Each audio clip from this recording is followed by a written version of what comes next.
पुढे येऊ हा थोडी पुढे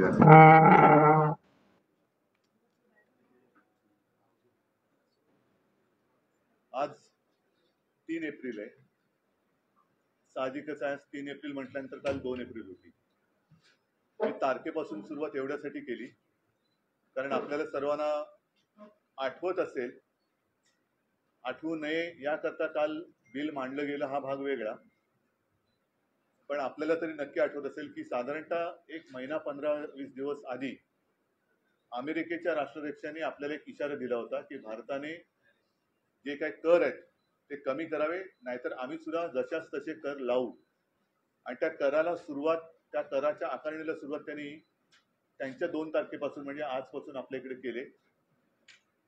शेअर मार्केट कोसळलंय अशी बातमी आहे. सेन्सेक्स बिनसेक्स म्हणजे ही सगळी पडझड मोठ्या प्रमाणावरती होते. काल आपल्याला सर्वांना, निदान मला तरी अपेक्षा अशी होती की देशाच्या आर्थिक पाठकण्याचा हा विषय, कदाचित आर्थिक पाठकणा मोडेल की काय, आर्थिक संकट मोठं आपल्या देशावरती आदळेल की काय, अशी ही परिस्थिती असताना देशाच्या पंतप्रधानांनी, देशाच्या अर्थमंत्र्यांनी आणि देशाच्या परराष्ट्र मंत्र्यांनी बाकीचे सगळे विषय बाजूला ठेवून देशाला विश्वासात घ्यायला पाहिजे होतं. या संकटाचा मुकाबला आपण काय करणार आहोत, आपल्याला काय पावलं उचलण्याची गरज आहे, आपण काय केलं तर त्याचा परिणाम काय होईल, त्याचा दुष्परिणाम काय होईल, आणि अशी जर का काल त्यांनी भूमिका घेतली असती तर आणखीन एक गोष्ट सांगतो की मी जेव्हा मुख्यमंत्री होतो तेव्हा चीन घुसला होता आपल्या देशामध्ये, अरुणाचल वगैरे त्या भागामध्ये. कोरोनाचा काळ होता. माननीय पंतप्रधानांनी त्यांनी व्हिडिओ कॉन्फरन्स घेतली होती, म्हणजे ते सुद्धा तेव्हा घरी बसून काम करत होते. देशातल्या सगळ्या राज्यातल्या मुख्यमंत्र्यांना आणि प्रमुख पक्षाच्या नेत्यांना त्यांनी व्हिडिओ कॉन्फरन्सिंगद्वारे विश्वासात घेतलं होतं. आम्ही सगळ्यांनी एकमुखाने त्यांना सांगितलं होतं की आपण देशाचे पंतप्रधान आहात, आपण देशाच्या हिताचेच निर्णय घ्याल अशी आम्हाला खात्री आणि विश्वास आहे. आपण याबाबत जो काही निर्णय घ्याल त्याला आमचा पाठिंबा असेल. जर त्याच पद्धतीने हे देशासमोर येणारं आर्थिक संकट सगळ्या देशवासियांना त्यांनी सांगितलं असतं आणि सगळ्यांना विश्वासात घेऊन आपण काय पावलं उचलणार आहोत हे सांगितलं असतं तर बरं झालं असतं. आम्ही एकमुखाने एका क्षणाचीही चर्चा न करता त्यांना पाठिंबा दिला असता. दुर्दैवाने तसं झालं नाही. उलट आता असं वाटतंय की त्याच्याकडे दुर्लक्ष व्हावं. आपण काही त्यांच्याकडे काही करू शकत नाही, कारण पाकिस्तानला इशारा देऊ शकतो, चीनला देऊ शकत नाही, अमेरिका तर फार दूर राहिली.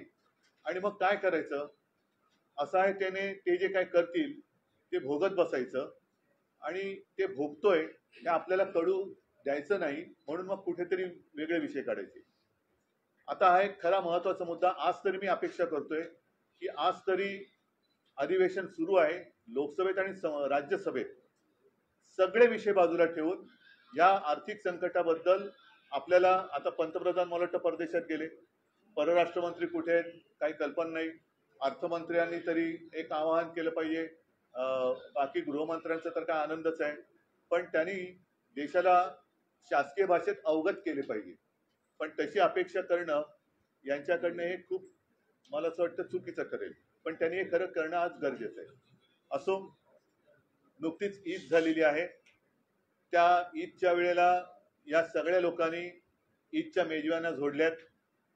ईदच्या मेजवान्या झोडून ठेकर देऊन काल वक्फ बोर्डाचं बिल मांडलेलं आहे.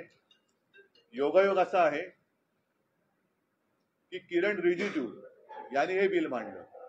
आता हे किरण रिजिजू यांनीच एकेकाळी गोमांस खाण्याचं समर्थन केलं होतं, त्यांनीच वक्फ बोर्डाच्या सुधारणेचं बिल मांडलं. हा योगायोग किंवा ठरवून आणलेला योगायोग आहे. नेमकं भारतीय जनता पक्ष करतंय काय तर हेच कोणाला कळत नाहीये. कारण कधीतरी सांगायचं औरंगजेबाची कबर खोदणार, मग त्यांची लोक उधळ फावडी घेऊन जातात, खाण्याला सुरुवात करतात, मग वरनं आदेश द्यायचा नाही नाही नाही खोदू नका, परत माती टाका, मग परत माती टाकतात. मग मध्येच म्हणायचं मशिदीत घुसून मारणार, लोक मारायला जातात, त्यांना सांगा थांबा थांबा थांबा, ते तुमचे बाकीचे हत्यार बाजूला ठेवा, हे सौगाते मोदी घेऊन जा. म्हणजे हे कळतच नाही नेमकं काय चाललेलं आहे. लोकांना लढवायचं, झुंजवायचं आणि आपण आपलं राजकारणाच्या पोळ्या त्याच्यावरती भाजायच्या, हे असे विकृत राजकारण सध्या भारतीय जनता पक्ष करत आहे. मला काल मी साधारणतः मध्ये ही चर्चा बघत होतो. या चर्चेत वक्फ बोर्डातल्या काही सुधारणा आहेत, जरूर त्यातल्या काही चांगल्या आहेत, त्याच्याबद्दल काही वाद नाही. पण आतापर्यंतचा अनुभव असा आहे की यांचे दाखवायचे दात आणि खायचे दात हे वेगळे आहेत. गरीब मुसलमानांबद्दल त्यांनी जे बोलले त्याच्याबद्दल मी भाष्य करेनच, परंतु 370 कलम जे कलम काढले गेले काश्मीरमधलं, आम्ही पाठिंबा दिला त्याला. याचं कारण ज्या वेळेला तिथे जी काय अंधाधुंद एक बेबंदशाही चालू होती आणि अनेक हजारो काश्मीरी पंडित हे आपल्या देशात आपली घरं सोडून आपल्या इतर राज्यांमध्ये निर्वासितासारखं फिरत होते, तेव्हा हिंदू हृदय सम्राट शिवसेना प्रमुखांनी त्यांना महाराष्ट्रामध्ये आश्रय दिला. 370 कलम काढल्यानंतर जी एक आशा दाखवली गेली की सगळे काश्मीरी पंडित आपापल्या घरी परत जातील. आता 370 कलम काढून किती दिवस झाले, किती वर्ष झाली, त्या काश्मीरी पंडितांपैकी किती जणांना त्यांच्या जमिनी परत दिल्या गेल्या हे पहिलं त्यांनी सांगण्याची गरज आहे. म्हणजे वक्फ बोर्डाची जमीन जरूर त्याच्याबद्दल तुम्हाला काय निर्णय घ्यायचा तुम्ही घेतलाच आहे काल, पण काश्मीरी पंडितांच्या जागा तुम्ही देणार आहात की नाही परत? का त्यांना अजून त्यांच्या घरामध्ये, त्यांच्या हक्काच्या देशात, त्यांच्या राज्यामध्ये बिनधास्तपणाने जाता येत आहे? त्याचाही खुलासा गृहमंत्र्यांनी केला पाहिजे. त्याचबरोबरीने आपण पाक व्याप्त काश्मीरची जी जमीन आहे त्याच्याबद्दल काही भूमिका घेतलेली नाहीये. चीन तर मी असं ऐकलं की तो जो काय कुठला लेक आहे तो पेंगॉंग काय काय पेंगॉंग लेक, तिथला जवळपास 40,000 वर्ग किलोमीटरचा भूभाग त्यांनी व्यापलेला आहे. आपण कोणीच त्याच्याबद्दल बोलत नाहीये. ठीक आहे, वक्फ बोर्डाच्या जमिनी तुम्ही त्या ताब्यात घेणार असं दिसतंय, म्हणजेच काय की जमिनीवरती तुमचा डोळा आहे. बरं, कालची सगळ्यांची जर का भाषणं ऐकली तर मला वाटतं देशाच्या इतिहासात पहिल्या प्रथम देशाच्या संसदेत मुस्लिम समाजाचा कळवळा आणणारी भाषणं ही म्हणजे अतिशयोक्ती करायची झाली तर जिनानाही लाजवेल अशी मुसलमानांची बाजू घेणारी भाषणं ही खुद्द अमित शहापासून त्यांच्या सर्व मित्रपक्षांनी काल केलेली आहे. मग हे बिल नेमकं मुस्लिमांच्या विरोधात आहे का मुस्लिमांच्या बाजूने आहे? जर मुस्लिमांच्या बाजूने असेल तर त्याला विरोध करणारे आम्ही हे हिंदुत्व सोडणारे कसे? कारण मुसलमानांची ज्या पद्धतीने तुम्ही काल बाजू मांडले की गरीब मुसलमान को ये होगा, मुस्लिम महिलाओं को ये करेंगे, अमुक करेंगे, तमुक करेंगे, मग हिंदुत्व आम्ही सोडलं का तुम्ही सोडलं? कारण आमच्यावरती जो काय आरोप करताय की बाळासाहेबांचे विचार, काय बाळासाहेबांचे विचार? 95 साली जेव्हा त्या राज्यामध्ये सत्ता आली होती तेव्हा इथेच बीकेसी मध्ये हिंदू हृदय सम्राटांनी त्या मुस्लिम लोकांना मोठा त्यांचा जो काही इस्तेमा म्हणून उत्सव असतो तो करण्याची परवानगी दिली होती. आज तीच जागा या लोकांनी बरोबर व्यापारासाठी बुलेट ट्रेनच्या घशात घातलेली आहे. हे तुमचं हिंदुत्व आहे आणि तुम्ही आम्हाला बाळासाहेबांचे विचार शिकवणार? म्हणजे कालचे सगळे जी काय त्यांची भाषणं होती, आणि सगळ्यात मला किरण रिजिजूंचं एक आश्चर्य वाटलं. अरविंद सावंत बोलल्यानंतर ते बोलले बालासाहेब के आप ये थे तब हमको ऐसा लगता था.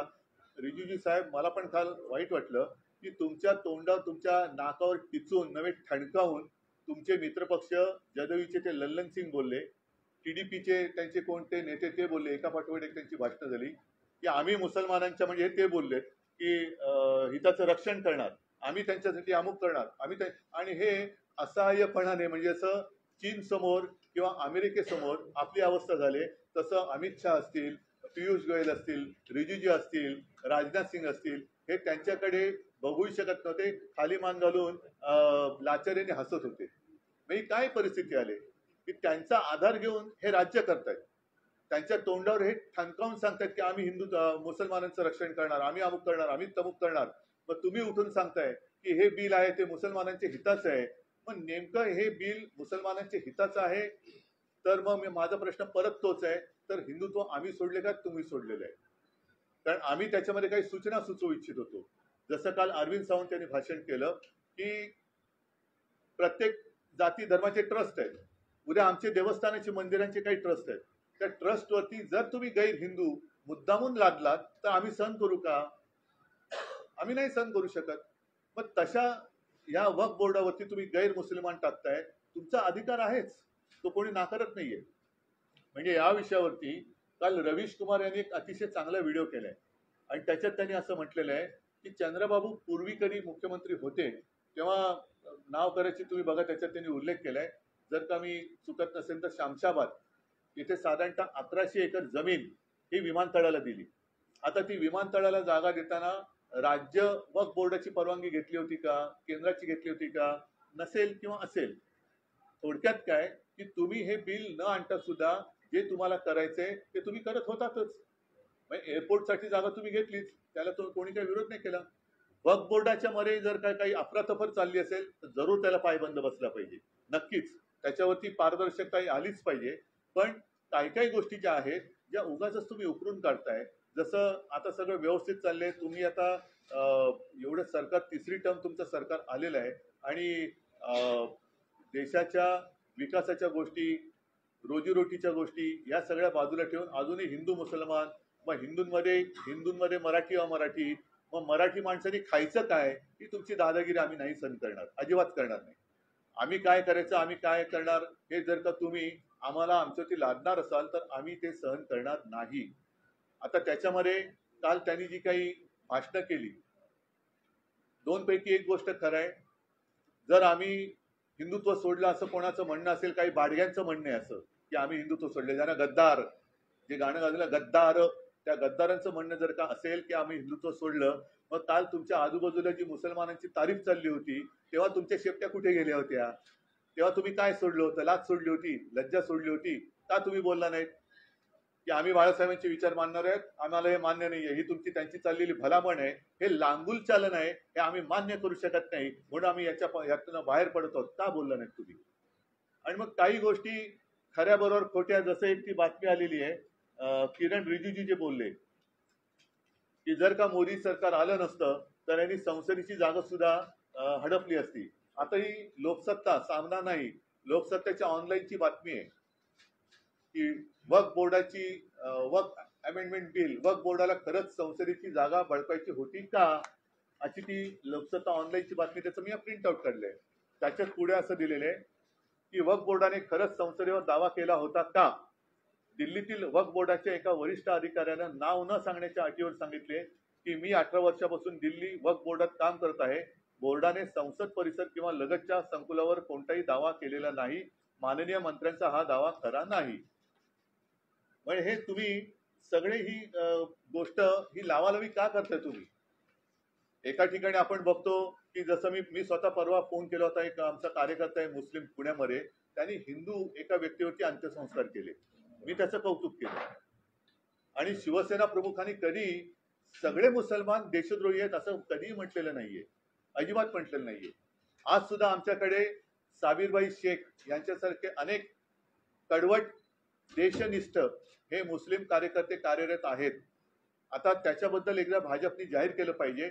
आणि परत एकदा सांगतो की आज सुद्धा मी भारतीय जनता पक्षाला पहिलं पाहिजे आवाहन करतो, नाही तर आव्हान देतो की तुम्ही जर का खरोखर एवढे हिंदुत्व करत असाल आणि तुम्हाला मुसलमानांचा जर का तिटकारा असेल तर परत एकदा सांगतो की तुम्ही तुमच्या झेंड्यावरचा हिरवा रंग काढा आणि न पेक्षा ही जुमलेबाजी बंद करा.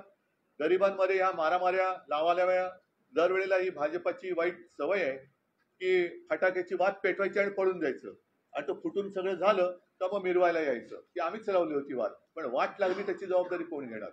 तर पहिली वाट लावायची, मग वाट लागल्यानंतर आपण यायचं आणि आम्हीच सगळं काही केलं. ही वृत्ती जी आहे त्याचा आम्ही विरोध केलेला आहे. थोडक्यात आम्ही बिलाला विरोध करण्यापेक्षा यांच्या ढोंगाला आणि त्याच्यानंतर या जमिनी बळकावून यांच्या व्यापारी मित्रांना ते जे काही देणार आहेत त्या भ्रष्टाचाराला विरोध केलेला आहे. अमित शहा निकालामध्ये तुमच्या खात्याने काही सुधारणा सुचवलेल्या आहेत बिलामध्ये, त्या जर सुधारणा झाल्या तर तुमचं काय? त्या सुधारणा काल त्यांनी करायला पाहिजे होत्या. बरं, त्याच्यामध्ये साधारणतः एकूण जे काही चित्र चाललं होतं म्हणजे प्रतिपक्ष, मी विरोधी पक्ष किंवा प्रतिपक्ष काय असेल ते, पण त्या ज्या काही सूचना होत्या त्यांना तुम्ही असं केलं होतं की तुम्ही मुस्लिम धार्जिणे आहात आणि हे हिंदू धार्जिणे आहेत, आणि हे स्वतः जेवढं मुसलमानांचं लांगुल चालन करत होते ते बघितल्यानंतर मी म्हणेन की जिनांना सुद्धा लाज वाटली असेल की अरे आपल्याला नाही जे करता आलं ते यांनी केलं, भाजपने करून दाखवलं. म्हणजे जे जिनांनी केलं नाही ते काल संसदेत मुसलमानांची बाजू घेऊन भाजप आणि त्यांच्या मित्रपक्षांनी करून दाखवलं.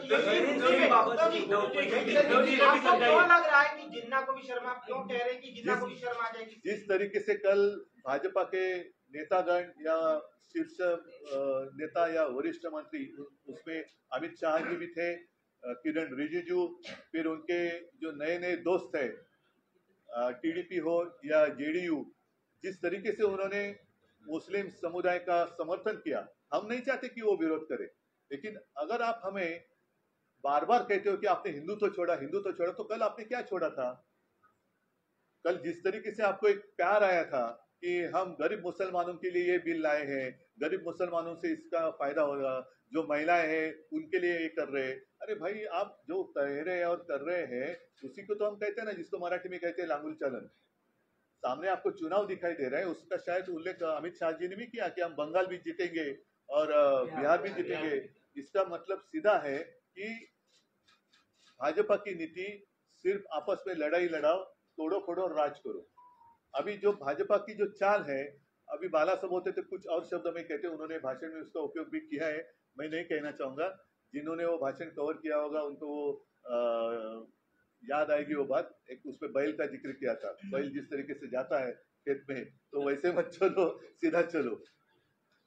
बरोबर आहे ना, तुम्ही मला वाटतं ते केलं का? नहीं, एकच मिनिट, जो कुछ मैं कह रहा था कि हमेशा वो कहते कि आपने हिंदुत्व छोड़ा, तो मुझे पहले बताइए कि इस बिल का हिंदुत्व से क्या लेना देना है? और अगर आप मुसलमानों के लिए सारी चीजें कर रहे हैं, तो भाई हिंदू ने क्या आपका गुनाह किया है? कभी आप कहते हो कि औरंगजेब की कब्र खोद डालो, उनके लोग जब खोदने के लिए जाते हैं तो आरएसएस कहते नहीं नहीं नहीं नहीं, जो खोदी है उसके ऊपर मिट्टी डालो। कभी कहते कि मस्जिद में घुसकर मारेंगे, कभी कहते अरे नहीं नहीं नहीं नहीं, वो बाजू में रखो, ये सौगात लेके जाओ।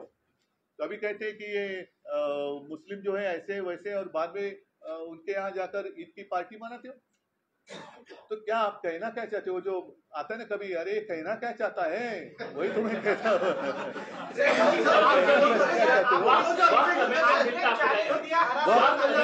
वक्त की जो बात है उसमें कुछ कुछ चीजें जरूर अच्छी है ना, मैं नहीं कहता, उसमें पारदर्शिता तो होनी चाहिए।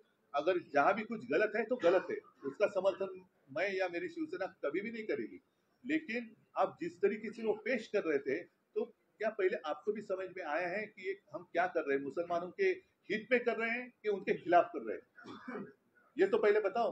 और हमारा जो डर है कि आज आपने वक्फ बोर्ड की जमीन पर आपकी आंख है, हमारे जो मंदिर का ट्रस्ट है उनके पास भी काफी सारी जमीन है, क्रिश्चियन लोगों के पास जमीन है, गुरुद्वारा के पास होगी, बौद्ध विहार के पास होगी।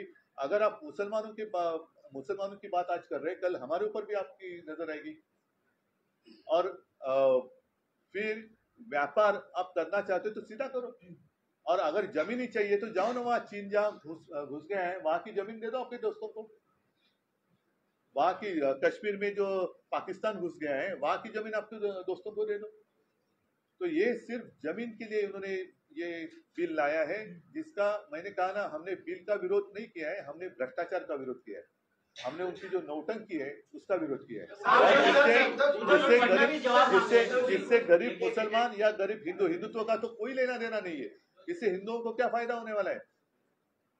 उल्टा डर ये है, जो बात हमने कही कल, अरविंद सावंत जी हमारे सांसद है, उन्होंने बात कही कि हमारे शंकराचार्य जी है जिन्होंने कहा, आरोप लगाया कि केदारनाथ मंदिर से 300 किलो या कुछ ज्यादा ही सोना गायब हो गया, कुछ किसी ने बात की। हाँ, फिर हमारे पद्मनाभ स्वामी मंदिर का उन्होंने खजाना खोला, विरोध किया, फिर रुक गए। तो ये ऐसी सारी बातें वो करने लगे, तो कौन कौन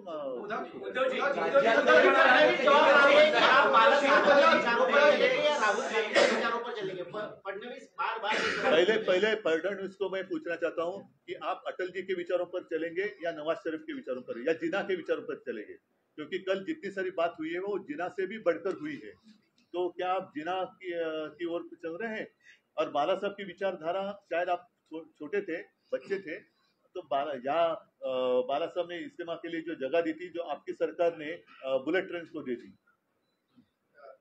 फिर इतना ही नहीं, अगर मैं गलत नहीं कहूं तो उस समय बाला साहब ने कहा था मनोहर जोशी जी को और गोपीनाथ मुंडे जी को कि जितने सारे लोगों के प्रार्थना म्हणजे ज्याला आपण प्रार्थना स्थळ म्हणतो, मतलब मंदिर असेल, दरगाह असेल, काही असेल, जितने लीगल है उनको और एफएसआई दे दो। तो ये बाला साहब ने कहा था।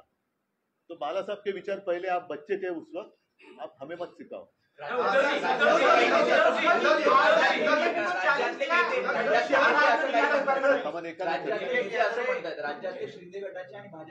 गद्दार लोक आपले खासदार काही नाराज आहेत, त्यांना समर्थनार्थ जाऊ दे एसएनसी. नाही, उद्धवजी, एक विषय असा आहे, तुम्ही म्हणता की विधेयकानंतर काही उद्धवजी, ये काफी महत्वपूर्ण बात है. मैंने जैसे पहले मराठी में कहा उसको दोहराता हूँ. मैं आज मेरा आग्रह है सारे विषय बाजू में रखकर आज राज्यसभा और लोकसभा में ये जो संकट हमारे ऊपर मंडरा रहा है उसके लिए हम क्या करने जा रहे हैं, क्या करना चाहिए, सबको अवगत करना चाहिए. और मैं भरोसा विश्वास दिलाता हूं कि देश के हित के लिए अगर आप कुछ वहां करना चाहते हो कि नहीं अमेरिका ने ऐसे से किया तो हमें ये करना पड़ेगा, तो हम उसका समर्थन करेंगे. लेकिन ये करो, ये देश के हित के लिए. और अब वो जो उन्होंने टैक्स लगाया है, टैरिफ लगाया है, वो हिंदू मुस्लिम नहीं जानता, वो अपने देश के ऊपर लगाया है. तो नुकसान तो सभी का होने वाला है. तो उसके ऊपर चर्चा करो, बहस की चर्चा करो. आपने वक्त को लेकर जैसे आपने कहा है कि कुछ चीजों में आप जो है क्लियर है कि हाँ ठीक है, कई चीजों में मुसलमानों को जो सबसे ज्यादा मुखालफत या विरोध रहा है वो ये रहा है कि कलेक्टर को अपॉइंट किया जाएगा तो इनडायरेक्टली ये चीजें सरकार के अंदर में आ जाएगी. आप इस चीज के फेवर में है या विरोध में? क्या वक्त सुनो, की मिल्कियत का नहीं, मेरी कंट्रोलिंग सरकार के हाथ में होगी? एक बात जरूर कि उसमें ट्रांसपेरेंसी होनी चाहिए. वो मुस्लिम लोग भी उसको मना नहीं कर रहे, लेकिन कलेक्टर किसके अंडर रहेगा? क्या उसको डिसीजन लेने की आज़ादी रहेगी? और यही रिजिजू साहब है, आपको याद होगा जब वो लॉ मिनिस्टर थे तर ते काय न्यायवृंद म्हणतात ना, काय त्याला म्हणायचं, कोलेजियम, काय कलेजी काय, उसके ऊपर वो हावी होना चाहते थे. मग ते जिकडे जातात तिकडे ताबा घ्यायला बघतात. तर हा कलेक्टर बिलेक्टर कोणाच्या अंडर राहील? त्याला तेवढं स्वातंत्र्य असेल की तू तेवढ्या यांनी वाघ, तर कोणाची हरकत नाहीये. पण कलेक्टर जर का यांच्या अंडर असेल तर त्याची या लोकांना नाही म्हणण्याची हिंमत असेल का मंत्र्यांना किंवा वरून आलेल्यांना? हा महत्वाचा मुद्दा आहे. कलेक्टरला ते विरोध का करतायत? कारण कलेक्टर हा सिस्टीम मधला एक भाग आहे. आणि जर का याने असं ठरवलं, आदेश दिले की कुछ भी होने दो, ऐसा करना है, तो क्या करेंगे आप?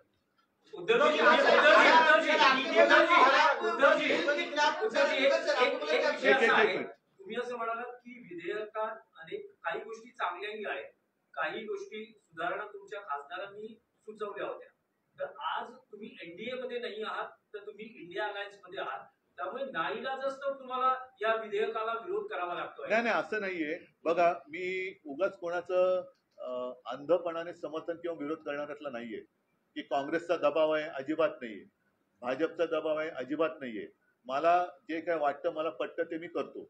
आणि मला असं वाटलं की ज्या पद्धतीने भाजपाची पावलं पडतायत ती, आज तुम्ही वक्फ बोर्डावरती नियंत्रण आणताय, आणा, हरकत नाही. त्याच्यात पारदर्शकता आणायची असेल तर जरूर आणा, पण उद्या तुम्ही हे हिंदूंवरती आणाल. बरं, आधीच आमच्या देवस्थानाची जागा ही मराठवाड्यात असो किंवा आणखीन अनेक ठिकाणी ही हडपली गेलेली आहे. त्याच्याबद्दल तुमच्याकडे काय आहे? बरं, आता जर का तुम्ही आम्ही हिंदुत्व सोडलं म्हणताय आणि तुम्ही हिंदू आहात असं तुमचा जर का दावा असेल किंवा हिंदुत्वाचे तुम्ही राखणदार आहात, तर मुसलमानांची एवढी तुम्ही बाजू घेताय, तर हिंदूंमध्ये गरीब नाही आहेत का? त्या गरिबांसाठी तुम्ही काय करताय? काय तुमच्याकडे? आणि आता सुद्धा ह्या वक्फ बोर्डाच्या जागेमुळे तुम्ही गरीब मुसलमानांना काय फायदा करून देणार आहात? पण जर तुम्ही एनडीए मध्ये असता तरी हीच भूमिका घेतली असती. आम्हाला जे पटलं नसतं ते त्याही वेळेला आम्ही मांडलेलं होतं. नोटबंदीच्या वेळेला सुद्धा मी बोललो होतो.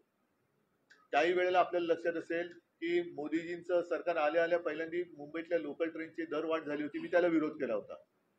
आता नोटबंदीमध्ये सुद्धा हे असंच सगळं गाडून टाकलं गेलं होतं की आणि असं होईल, त्यांनी तसं होईल. लोकांना वाटलं होतं अरे वा खूप चांगलं होणार.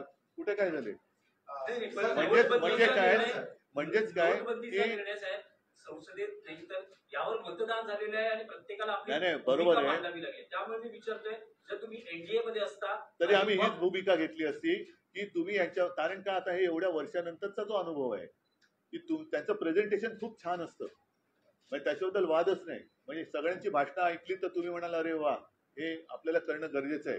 पण एक बारकावा त्यातला आहे की तुम्ही मुसलमानांच्या हितांची गोष्ट करताय का मुसलमानांच्या विरोधातली गोष्ट करताय की हिंदूंच्या हिताची गोष्ट करताय की हिंदूंच्या विरोधातली गोष्ट करताय? नेमकं या बिलामागचा जो उद्देश आहे, कारण तेच आमच्यावरती ते एसएनसी वाले बोलतात की आणि हिंदुत्व सोडलं, देवेंद्र म्हणतात बाळासाहेबांचे विचार सोडले. पण नेमकं तुम्ही काय करताय की असं तुम्हाला काय वाटतं की तुम्ही मुसलमानांचं लांगुल चालन करताना जर का आम्ही त्याला विरोध करत असू तर हिंदुत्व आम्ही सोडले का तुम्ही सोडले?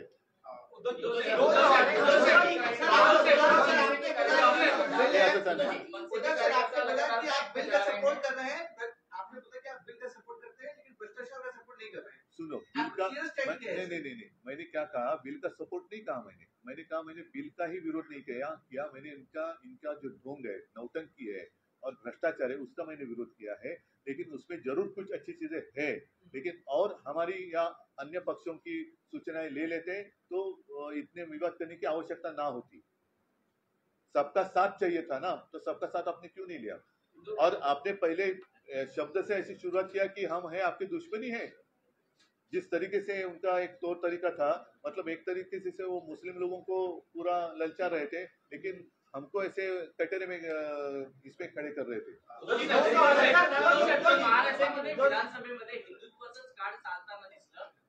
पण आता नाही पण आता एवढ्यात निवडणुका होतील असं मला नाही वाटत।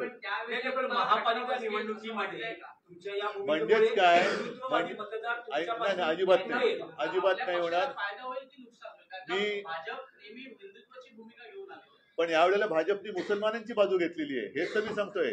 यावेळेला मुसलमानांची बाजू ही भाजपने घेतली आणि म्हणून जिनांना लाजवेल अशी भाषणं काल भाजप आणि त्यांच्या मित्रपक्षाने केले।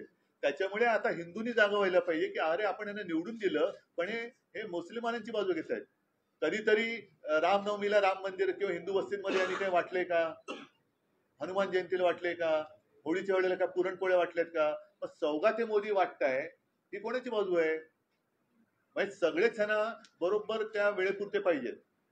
आणि काल त्यांच्या तोंडावर ठणकावून मी परत सांगतोय की कोणाची हिंमत नाही झाली, त्यांनी तोंडावर ठणकावून सांगितली जदयू आणि त्या टीडीपी वाल्यांनी की ते मुसलमानांचे तारणहार आहेत, आम्ही त्यांच्या हक्काचं रक्षण करू। कोणाची एकाची हिंमत नाही झाली की असं बोलू नका, हे नाही चालणार, आम्ही हिंदू आहोत।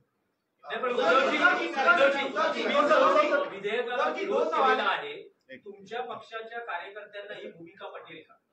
पटेल का म्हणजे पटलेलीच आहे। याचं कारण असं की आमची भूमिका स्वच्छ आणि स्पष्ट आहे। एक तर पहिली गोष्ट, या बिलाचा हिंदुत्वाशी काडीचा संबंध नाहीये।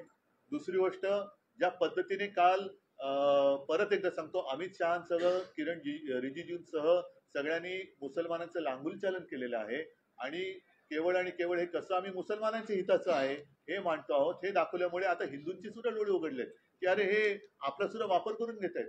त्याच्यानंतर यांची ती जी वेडी वाकडी चालते, कधी कबर खोरायची, कधी त्याच्यावर माती टाकायची, कधी मशिदीत घुसायची भाषा करायची, तर कधी त्याच मशिदीमध्ये त्याच लोकांना भेटी घेऊन पाठवायचं, कधी इफ्तार पार्ट्यानं जायचं, कधी गोमांस हे करता म्हणून मारायचं, कधी मॉब लिंचिंग करायचं, पुन्हा त्यांच्याचकडे जेवायला जायचं। हे सगळे जे चालले ना, यांची धरसोड उडती ही आता हिंदूंना सुद्धा कळलेली आहे। म्हणून आता हिंदू हा जागा झालेला आहे। त्याच्यामुळे तुम्ही जे म्हणता ना की उद्या कुठे निवडणूक झाली तर भाजपला भारी पडणार आहे। महायुति को कांग्रेस ने कहा है कि उनको गजनी सिंड्रोम हो गया, डाउन सिंड्रोम की तरह, ये भूल गए हैं जो वादे थे। और उसके पहले अगर की बुआई से पहले अगर ये कर्जमाफी का जो वादा उन्होंने किया था नहीं करेंगे, नहीं, ये अलग विषय हम बात कर सकते हैं। और यही विषय पर जो आपने अभी सवाल पूछा, काफी सारी बातें हो सकती है। जो मैंने आज की प्रेस ले ली है कि इनका दिखावा अच्छा होता है, प्रेजेंटेशन बहुत ही बढ़िया होता है, लेकिन अंदर जब मतलब पिक्चर का ट्रेलर बहुत अच्छा होता है, लेकिन पिक्चर बहुत डरावना होता है। और कल जो उन्होंने दावे किए कि काफी सारे मुस्लिम लोगों ने हमें पत्र दिए, उसका समर्थन किया, आज परत हा लोकसत्तेतलीच बातमी आहे की नक्षलवाद्यांच्या शांती प्रस्ताव पत्रकाने चर्चेला उधाण। आता केंद्र सरकारने कारवाई थांबवून चर्चा करण्याचे आवाहन नक्षलवाद्यांनी केले आहे, मात्र पत्राच्या सत्यतेवरही प्रश्न उपस्थित होत आहेत। हे असं सगळं ह्या गोष्टी चाललेल्या आहेत आणि ह्याच्यामध्ये आम्ही हिंदू वेड्यासारखे त्यांच्या मागे धावतोय की काहीतरी आमचं होईल, काहीच होत नाहीये। घरदार उद्ध्वस्त होत आहेत, कोणाला रोजीरोटी मिळत नाहीये, नोकरी धंदा मिळत नाहीये। नुसतं ह्यांनी सांगायचं एकदा कधी धर्मयुद्धाची भाषा करायची आणि परत मी सांगतो परत जाऊन मिठ्या मारायच्या। म्हणजे हे म्हणतील तसं हे हिंदुत्व नाहीये आणि हिंदूंना कळले।